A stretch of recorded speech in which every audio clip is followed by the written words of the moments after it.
Mūsu plašie okeāni ir ne tikai mājvieta neskaitāmām radībām, tiem ir arī liela nozīme Zemes klimatā. Okeāni absorbē daudz saules siltuma, palīdzot regulēt mūsu planētas temperatūru. Tie arī absorbē oglekļa dioksīdu, vienu no siltumnīca efekta gāzēm, kas palīdz palēnināt globālo sasilšanu. Okeāni pārvieto apkārt siltumu. Silts ūdens paliek virsū un augstāks ūdens grimst, radot okeāna straumes. Bet pārāk daudz oglekļa dioksīda padara okeānus skābus, kaitējot koraļu rifiem un daudzām jūras radībām.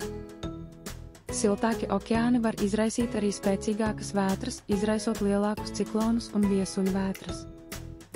Okeāni ir Zemes sabiedrotie pret globālo sasilšanu. To ievērošana un aizsardzība ir ļoti svarīga sabalansēta klimata nodrošināšanai.